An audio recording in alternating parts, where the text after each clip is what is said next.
পুলস্ত ক্রতু বশিষ্ঠ, চার ব্রহ্মার মানসপুত্র সনকাদি ঋষিগণ প্রত্যেকেই আমার পরে হয়েছে, আমার চিন্তা থেকে তাদের আবির্ভাব হয়েছে। আমি কারুর থেকে আবির্ভূত হইনি, এরা আমার থেকে আবির্ভূত হয়েছে।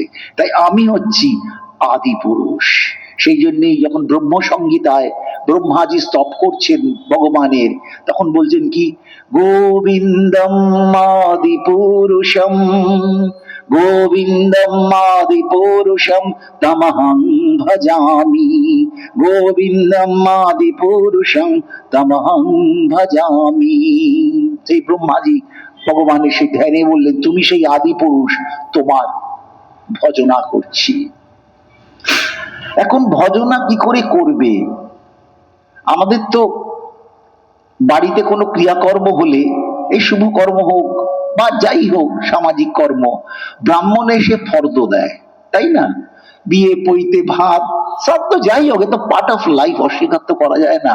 কত চাল কত ডাল, এই করলে এই কাজ হবে, ওই করলে ওই কাজ হবে।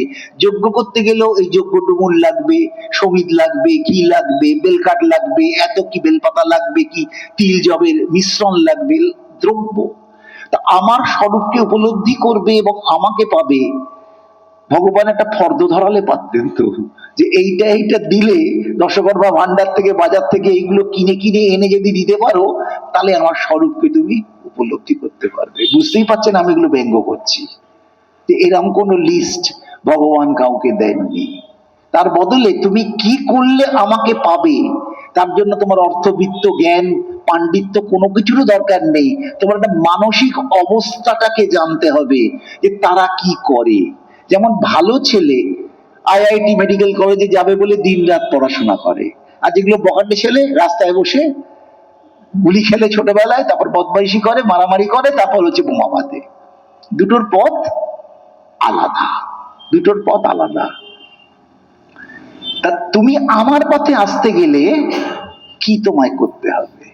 যেমন একটা ভাবুন, একটা নামকরা মঠ মিশনে থাকতে গেলে, বেলুর মঠের কথাই ভাবুন, 4টের সময় তখন ঘুম থেকে উঠতে হতো, আরো আগে উঠতে হতো, 4টেতে মঙ্গল আরতি ইস্কনে হয়। একটা ডিসিপ্লিনের ব্যাপার আছে, যে এই সময় এই এইগুলো করতে হবে, যার যা কাজ করতে হবে। তাহলে আমার পথে আসতে গেলে তোমাকে কি করতে হবে? ভগবান সেখানে 9 নম্বর শ্লোকে আমরা চলে এলাম। এখানে 42টা শ্লোক আছে, 9তে চলে এলাম। 9তে কি বলছেন?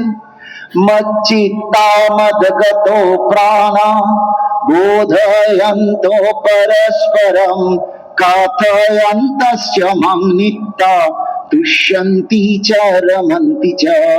মচ্চিত্তা মদগত প্রাণা বোধয়ন্তো পরস্পরম কথয়ন্তস্য মং নিত্যা তুষ্যন্তি চ রমন্তি চ। এই যে ফর্মুলা, লিস্ট, মুদির দোকানের লিস্ট না, দশকর্মা ভান্ডারের লিস্টটা, মানসিক একটা গাইডলাইন দিলেন। মচ্চিত্তা,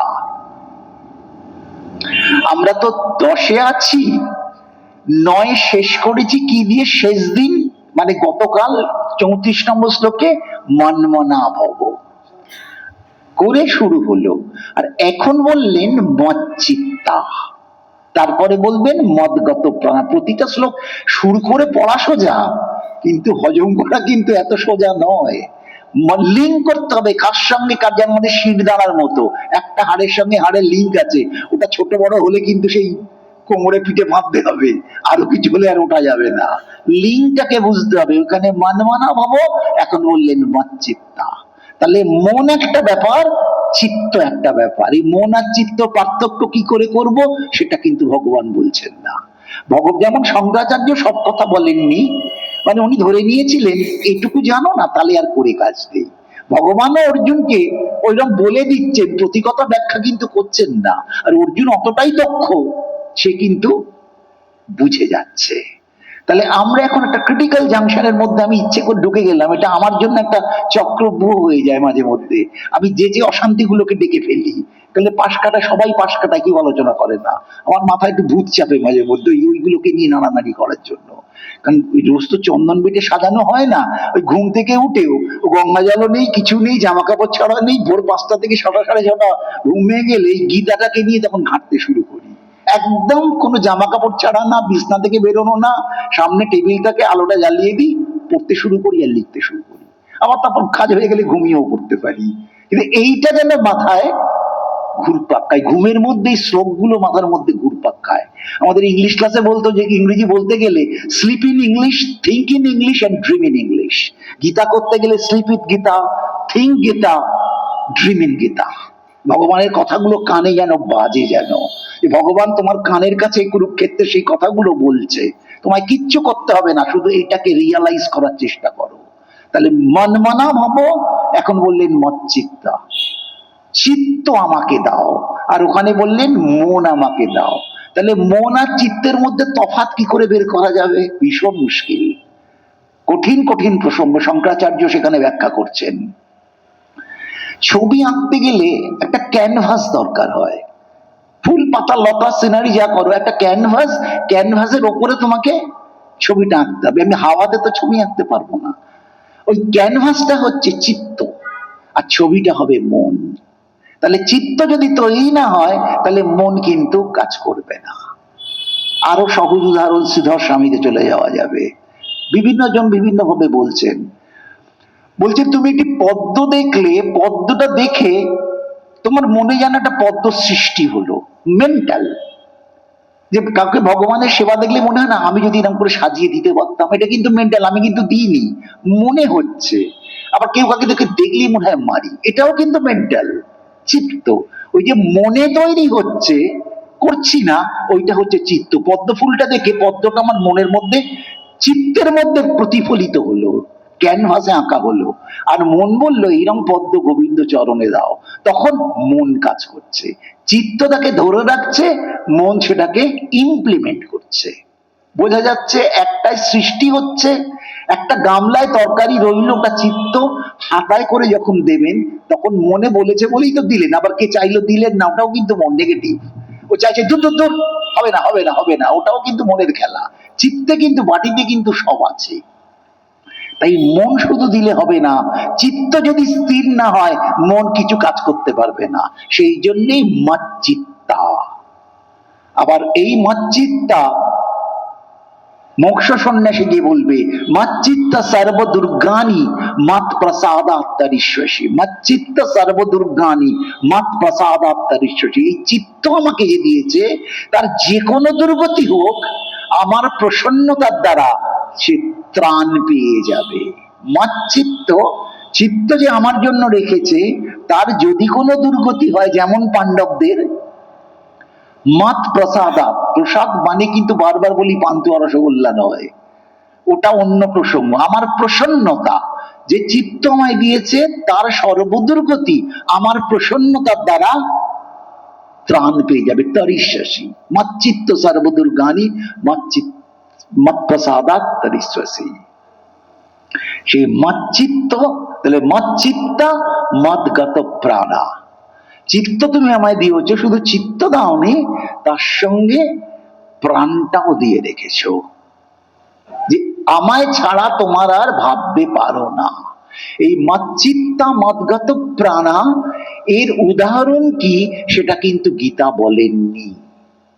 থিওরিটা দিয়েছেন কিন্তু প্র্যাকটিসটা এখানে বলছেন না। সেইটার জন্য আমাকে দশম স্কন্ধে ভাগবতে যেতে হবে 1 মিনিটের জন্য। সেখানে উদ্ধব যখন জিজ্ঞেস করছেন তুমি বৃন্দাবনে কাদের কথা ভাবছো, who are they, what is their speciality, why you think, তখন বলছেন মচ্চিত্তা মদগত প্রাণা মদার্থে ত্যক্ত দেহিকা। আবার এই শব্দ এলো, তারা চিত্ত আমায় দিয়েছে, প্রাণ আমাকে দিয়েছে, প্রাণটা শুধু ধরে রেখেছে, তারা জীবনের সুখ স্বাচ্ছন্দ্য তাদের আর নেই, তারা সবটাই আমাকে প্রাণ দিয়ে আমার কথা ভাবে। তাই মচ্চিত্তা মদগত প্রাণা মদার্থে ত্যক্ত দেহিকা, দেহ সুখ তারা বিসর্জন দিয়েছে, তারা খাওয়া মাখা করে না, কোন রকমে প্রাণ ধারণ করে কেবল আমার কথা ভেবে আনন্দ পাবে বলে। গোপীগণ ভাগবতে চলে গেল। তাহলে মচ্চিত্তা মদগত প্রাণা, সে তো হলো তুমি কি করবে, তারা কি করবে, বোধয়ন্ত পরস্পরম। বোধ মচ্চিত্তা মদগত প্রাণা বোধয়ন্ত পরস্পরম, নিজেদের মধ্যে আমার কথা আলোচনা করবে, যেটাকে নবদ্বীপে বলা হয় ইষ্ট গোষ্ঠী। যে তখন অ্যাসোসিয়েশন ফর্ম করো, গ্রুপ তৈরি করো, আমার কথাটাকে নিয়ে চর্বিত চর্বণ করো, আমার কথা নিয়ে আলোচনা করো। আপনি চায়ের দোকানে যান, দিদি ভালো না মোদি ভালো, রাজ্যের টাকা গেছে না কেন্দ্রের টাকা গেছে, ও ভালো সে খারাপ। যে দেখা যান শেয়ার বাজারে যান, সেখানে মেট্রোতে আসি, শেয়ারের কথা হচ্ছে, নাহলে মোবাইল সব সময় চলছে। বোধহয়ন্ত পরস্পরম, ভগবানের বিষয়ে কোনো জায়গায় কোনো আলোচনা নেই। এটা ভক্তের লক্ষণ না। অন্য জায়গায় যখন অন্য আলোচনা হয়, সেখানে বসে থাকতে কিন্তু সত্যি বিরক্ত লাগে। যে কোনো জায়গায় আমি তো বাধ্যতামূলক ভাবে বসতে হচ্ছে, যে আমি কোথায় যাব, আমি কোথাও ওয়েট করছি, কিন্তু সেখানে যে বাতাবরণ চলছে সেখানে আমি হেল্পলেস পজিশনে বসে আছি, কারণ কোনো কথাটাই আমার না আছে শোনার ইচ্ছে, না তাকে আমি অ্যাপ্রিসিয়েট করি, না তা দিয়ে কোনো উন্নতি হতে পারে বলে আমি মনে করি, কিন্তু বাধ্যতামূলক ভাবে আমার সেখানে বসে থাকতে হচ্ছে। কিন্তু ভক্তগণ সেখানে থাকবে না, কারণ যেখানে ভগবানের কথা হবে সেই জায়গাটাই থাকবে। সেই জন্যই ওই নাহং তিষ্ঠামি, যেখানে লেখাটা এখন ছিল, এখনো তো রয়েছে, ওই নাহং তিষ্ঠামি বৈকুণ্ঠে, আমি বৈকুণ্ঠেও থাকি না, মদ ভক্তা যাত্র গায়ন্তি তত্র তিষ্ঠামি নারদ, যেখানে আমার ভক্তগণ আমার গুণকথা করে আমি সেইখানে থাকি। তাহলে হরি সান্নিধ্যটাই তো আনন্দদায়ক আরামদায়ক ব্যাপার। সেখানে খালি বিষয়বস্তুর কথা হলে তার তো মনের কালিমা বৃদ্ধি পাবেই। তাই মচ্চিত্তা মদগত প্রাণা বোধয়ন্ত পরস্পরম কথায়ন্ত মাং নিত্য, সর্বদা আমার কথাই বলছে, ভগবানের গুণ কথাই, ভগবানের বাণী চর্চা হচ্ছে, ভগবানের কথা ভগবানের বাণী আলোচনা হচ্ছে।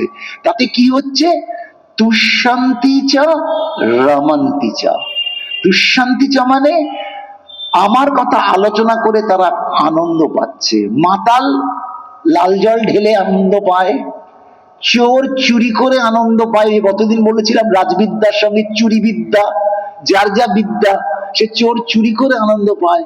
প্রকৃত ভক্ত যে ভগবত ভজন যার রয়েছে, সে ভগবানের কথা শুনে আনন্দ পায়। তুষ্যন্তি চ, হি স্যাটিসফাইড উইথ দিস, তার অন্য কিছু চাই না, ভগবানের কথা হলেই হয়। যে কারণে মা আনন্দময়ী বলছেন হরি কথাই কথা, আর সব ব্যথা আর বৃথা। আমরা কি সত্যি বুঝি? আমি তো খুব খোলাখুলি আক্রমণাত্মক হয়ে যাই মাঝে মধ্যেই, রেখে ঢেকে বলি না। একটা বিয়ে বাড়ি বলুন বা হরিবাসর বলুন, পাঠ শুরু হচ্ছে আলাদা কথা, তার আগে পরে কি হরি কথা নিয়ে বেশি করে লোক ভাবে? সেই বাড়ির কথা, কার মেয়ে কি করলো, কার ছেলের বউ কি করলো, এইটাই চলছে। বদহজমের উপর রসগোল্লা সহ্য হবে?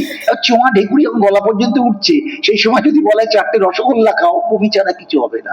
ওই জন্য আমরা এখানে যা শুনি এখানেই ফেলে দিয়ে চলে যাই, বাড়ি পর্যন্ত এটার কোনো গুণ আর থাকে না। তাই আমার কথা সর্বদা তারা কীর্তন করবে। কথায়ন্তশ্চ মাং নিত্য তুষ্যন্তি চ, এবং সে তুষ্ট শুধু হচ্ছে না, রমন্তি চ, আনন্দিত হচ্ছে। রমন মানে আনন্দ, রাধা রমন হরিবল, রাধাকে যিনি আনন্দ দান করেন। এর অনেক মানে তার মধ্যে যাওয়ার দরকার নেই। আনন্দ, প্লেজার, একটা স্যাটিসফ্যাকশন, মেন্টাল স্যাটিসফ্যাকশন, যে হরি কথা বলে আনন্দ, হরি কথা শুনে আনন্দ।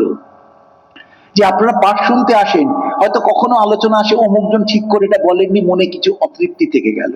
আবার কাউকে নিয়ে হয়তো খুব ভালো লাগলো যে উনি যেটা বললেন, বেশ মনের মধ্যে তৃপ্তি হলো। তৃপ্তির কিন্তু কোনো থার্মোমিটার হয় না, এটা একটা মানসিক, যে আমি তৃপ্তি হলাম, তৃপ্ত হলাম, তৃপ্তি পেলাম। তাই রমন্তি চ তুষ্যন্তি চ রমন্তি চ, আমার কথার মধ্যে দিয়েই তোমাকে এটা করতে হবে। তা তোমার যে এই প্রবণতাটা হবে যে আমার কথা শুনতে চাও, বুঝতে চাও, তার জন্য তোমাকে কে গাইড করবে? তোমার বুদ্ধি। আমাদের সেই কঠোপনিষদের মধ্যে রথের কথা বলা হয়েছিল, দেহ হচ্ছে রথ, তাতে সেই আত্মা রয়েছেন, রথ চালাচ্ছে কে? সারথি হচ্ছে বুদ্ধি, সে ঘোড়ার লাগাম হচ্ছে মন, এবং ঘোড়াগুলো হচ্ছে ইন্দ্রিয়, চতুর্দিকে যাচ্ছে। তাহলে বুদ্ধি টেনে ধরবে যে তুমি কি করবে না করবে। তাহলে মায়ের জন্য তো গান গাইছে যে কারে দাও মা ব্রহ্মপথ, কারে করো অধোগামী। সকলই তোমার ইচ্ছা, ইচ্ছাময়ী তারা তুমি। তাহলে কারে দাম ব্রহ্মপদ, কারে করো অধোগামী। কাউকে পজিটিভ দিচ্ছ, কাউকে নেগেটিভ দিচ্ছ। কিন্তু তোমার ভক্ত হলে কি হবে? তিনি হাতে করে কাউকে কিছু করবেন না, এইটা কিন্তু খেয়াল রাখবেন। আপনি যতই তুলসী পাতা দিন আর মাকে যতই জবা ফুলের মালা দিন, এত বড় কুরুক্ষেত্রের যুদ্ধে ভগবান অস্ত্র ধারণ করলেন না কেন? কারণ জগৎকে দেখাবার জন্য আমি হাতে করে করে দেবো না, কিন্তু তোমার বুদ্ধি সত্তাকে আমি প্রভাবিত করব। সেইটা 10ম অধ্যায়ের 10 নম্বর শ্লোক, মানে যাকে বলা হয় 10/10, মানে মাস্টারের খাতায় 10-এ 10 দেওয়া যায়, আমি এটাকে বলি 10-এ 10। 10ম অধ্যায় 10 নম্বর শ্লোক, 10/10, তার মানে 10 নম্বরে ছাত্র 10 পেল, 10-এ 10 ফুল মার্কস পেয়ে যাওয়া যাচ্ছে। কি করতে হবে? 10-এ দেখুন কি বলছেন, তেষাং সতত যুক্তানাং, তেষাং সতত যুক্তানাং ভজতাং প্রীতিপূর্বকম দদামি বুদ্ধিযোগম তম येन मामुपजान्ति ते। तेषां सतत युक्तानां भजतां प्रीतिपूर्वकं ददामि बुद्धियोगं तं येन मामुपजान्ति ते। तेषां सतत युक्तानां, সবসময় যুক্ত হওয়ার কথা বলছেন। যুক্ত হও, যারা আমার সঙ্গে যুক্ত থাকে। আগে বলেছেন, কতদিনে বলেছি, নিত্য যুক্ত উপাসতে। সেই যখন 5টি পথের কথা বলেছিলাম, সতত কীর্তয়ন্তমাং যতন সদৃঢ়ব্রতা, কতদিনই ব্যাখ্যা করেছি। সেখানে নিত্য যুক্তা উপাসতে, আমার সঙ্গে তুমি নিত্য যুক্ত হতে হবে। নিত্য যুক্ত মানে কি ভাবা দরকার হবে। এখানে বললেন তেষাং সতত যুক্তানাং, সতত মিন্স অলওয়েজ, ওই নিত্য আমার সঙ্গে যুক্ত থাকতে হবে। এই বলতে বলতেই আমি ফেঁসে যাই এই চক্রব্যূহতে। নিত্যযুক্ত কিভাবে বোঝাবো? আমরা তো যুক্ত, প্লাগ পয়েন্টটা দিচ্ছেন, প্লাগটা দিচ্ছেন, আলোটা জ্বলছে, প্লাগটা দিচ্ছেন, মাইকটা চলছে, কিন্তু দিন রাত কি এটা থাকে? এই সময় আলোটা জ্বালানো হয়, তখন আলো জ্বলে, এই সময় মাইক অন হয়, এই সময় প্লাগ পয়েন্টে গানটা চলে, ওই সময় যুক্ত। নিত্যযুক্ত মানে কিন্তু খুলবে না। জ্ঞান বিজ্ঞানে আমার একটু যেতে হবে। আমার কাছে আসে 4 ধরনের লোক। কি রকম? আপনারা ভাবুন, ওটা তো আমি করিনি, আগে করেছিলাম মনে হয়। আর্ত, অর্থার্থী, জিজ্ঞাসু, জ্ঞানী। আর্ত, ভয়ানক বিপদে পড়েছে, মা তোমাকে পেঁড়া দিয়ে পুজো দেবো, মা তোমাকে 108 জবা দেবো, মা তোমাকে অমুক দেবো, মা তারাপীঠে গিয়ে যজ্ঞ করবো, মা। তার ভাইও যজ্ঞ করছে সম্পত্তির জন্য, একই সম্পত্তির জন্য অন্য ভাইও যজ্ঞ করছে। মা কাকে জমির ভাগটা দেবেন মাই জানেন, জানেন কিনা জানি না। তা এই হচ্ছে আর্ত। বিপদে পড়লে লোকে বলেছে এইগুলো এইগুলো করলে আমি গিয়ে যজ্ঞ করাবো, আমি করবো, অমুক করবো, আমি পাথর ধারণ করাবো, তাহলে সব হয়ে যাবে। এরা হচ্ছে আর্ত, প্রয়োজনে ছটফট করে, কিন্তু যা করছো তা দিয়ে তোমার বিশেষ লাভ বেশি দিন হবে না। ক্যালপল খেয়ে তুমি ম্যালেরিয়া কমানোর চেষ্টা করছো, 3 দিন পর আবার কাঁপুনি দিয়ে জ্বর আসবে, তুমি আবার করবে, আবার কাঁপুনি দিয়ে জ্বর আসবে, তুমি মুক্ত হতে পারবে না। আর্ত। আর একটা হচ্ছে অর্থার্থী, মানে তুমি করছো তার তোমার কোনো উদ্দেশ্য আছে, তুমি সেটা পেতে পারো, কিন্তু ভগবানকে কোনোদিন পাবে না। তোমাকে আবার এই মৃত্যুময় সংসারের যন্ত্রণার মধ্যেই থাকতে হবে। মানে এসি চালিয়ে আমি গরম কাটাচ্ছি, কিন্তু এসি মেশিন তোমার থাকবে না, তোমার ইলেকট্রিকের বিলের বন্ধ হয়ে যাবে, ইলেকট্রিকও থাকবে না, তোমায় গরম আবার আসবে। তাই তুমি যতই করো মুক্ত হতে তুমি পারবে না। অর্থার্থী। জ্ঞানযোগের মধ্যে জগদীশ ঘোষ বাংলা করে দিলেন, ফল লোভে নরগণ দেব পূজা করে। এটা আমি ছোটবেলায় মার কাছ থেকে শিখতাম। ফল লোভে নরগণ দেব পূজা করে, ফল পায় কিন্তু তারা না পায় আমারে। ফল লোভে নরগণ দেব পূজা, এই যে অনন্ত জিনিস কাম্য কাজ করে যাওয়া করছেন, কিন্তু ফল পায়, কিন্তু তারা না পায় আমারে। তাই ভগবান বলছেন যে যেমন চায় সে পায়। আমি দ্রব্য দিয়ে দিই, কিন্তু যে আমার ভক্ত আমাকে চায় সে আমার ধাম প্রাপ্ত হয়। জিনিস চাইলে জিনিস পাবে, ভগবানকে কোনোদিন পাবে না। ওই ওয়ার্কিং মাদার সকাল থেকে রাত পর্যন্ত বড় বড় কোম্পানিতে লক্ষ লক্ষ টাকা মাইনে দিয়ে চাকরি করে, বাচ্চাকে অনেক পুতুল কিনে দেয়, কিন্তু মাকে বাচ্চা কিন্তু কোনোদিন পায় না, আয়া দিয়ে চালাতে হয়। তেমনি তুমি দ্রব্য পাবে, আমাকে কোনোদিন পাবে না। এবং আমাকে না পেয়ে তোমার জন্ম জন্মান্তর এই মৃত্যুময় সংসারের মধ্যে দিয়ে ঘুরপাক খেতে হবে, আবর্ত যাবে। ওই মেরিগো রাউন্ড যেমন ঘুরে মেলাতে উঠছে নামছে, তোমার এই অনর্গল জন্ম মৃত্যুর চক্রে তোমাকে আসতে হবে। তাই এরা কেউই নিত্যযুক্ত না, এরা স্বার্থ নিয়ে চলছে। এই স্বার্থ নিয়ে পুজোটাই গত দিনের ব্যাখ্যা হচ্ছে অবিধি পূর্বকম। আমরা সেটা নিয়ে আলোচনা করেছিলাম যে অন্য দেবতার আরাধনা করছে সেটা অবিধি পূর্বক। অবিধি পূর্বক মানে হচ্ছে ঈশ্বরের ব্রহ্মত্ব স্বীকার না করে তোমার স্বার্থ সিদ্ধির জন্য কিছু পাবার আশায় তুমি করছো, তাকে ভগবান বললেন এক্সাক্ট শব্দ গীতার অবিধি পূর্বকম।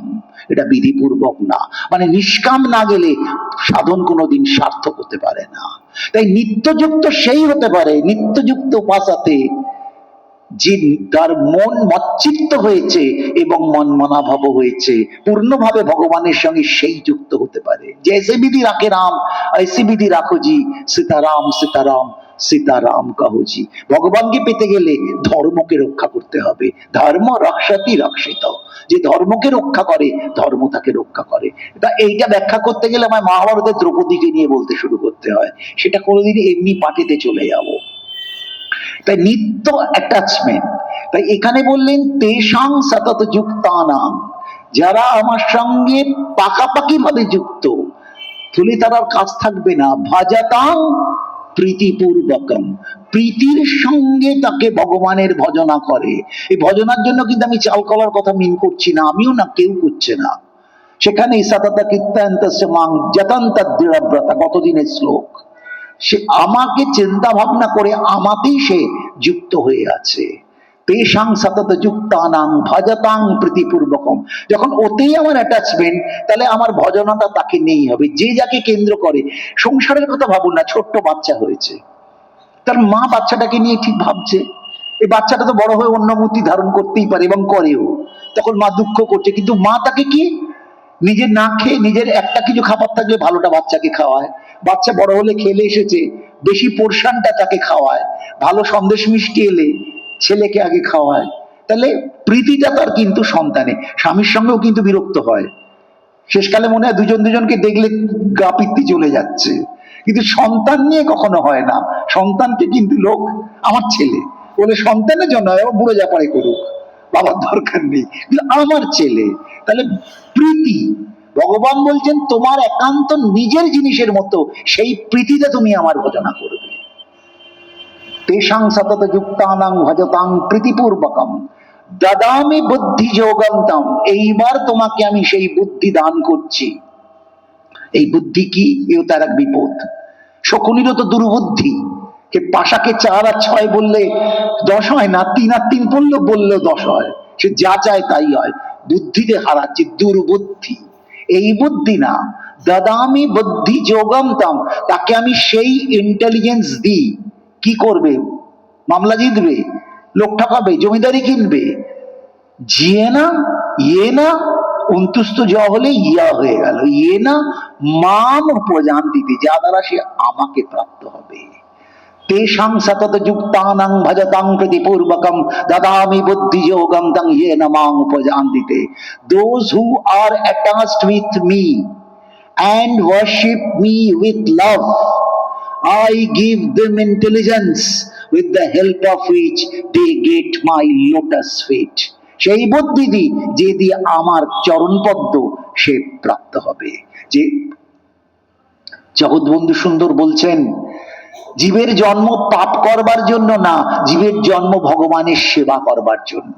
জীবের জন্ম পাপ করবার জন্য না, জীবের জন্ম ভগবানের সেবা করার জন্য। তা আমি যে ভগবানের সেবা করব, আমার বুদ্ধির তো সাপোর্ট চাই। লোকে তো পাপ করবে বলে লাইন দিয়ে সমস্ত দাঁড়িয়ে আছে, কতটা লোককে ঠকাবো। তা তার কি বুদ্ধি কাজ করছে যে আমি অন্যায় করছো? একটা জীবন চলে যাবে, ব্যর্থ হয়ে যাবে, ছেলে পাশ করলো না, একটা বছর নষ্ট হলে কত খারাপ লাগে, আর সারা জীবনটা নষ্ট হয়ে গেল, তোমার ভগবত ভজন হলো না। শ্রীরামকৃষ্ণ বলছেন জীবন ব্যর্থ করো না, মার কাছে কি চাইবে? একই সত্তা, ওই নিষ্কাম আরাধনায় অবিধিপূর্বক নয়, ওটা বিধিতেই থাকছে, মা তো শুদ্ধা ভক্তি দে, যাতে তোর চরণে মনটা স্থির থাকতে পারে। একই প্রসঙ্গ, ব্রহ্ম এবং ব্রহ্ম মহিষী আলাদা করা যায় না। তাই আমি সেই বুদ্ধি দিই, সেই বুদ্ধি দিয়ে তুমি কি পাবে? ইয়ে না মাম উপজানতে, তুমি আমাকে প্রাপ্ত হবে, মানে আমার চরণ কমলের কৃপা তুমি পাবে। তাহলে সেই বুদ্ধি আমি দিতে পারি।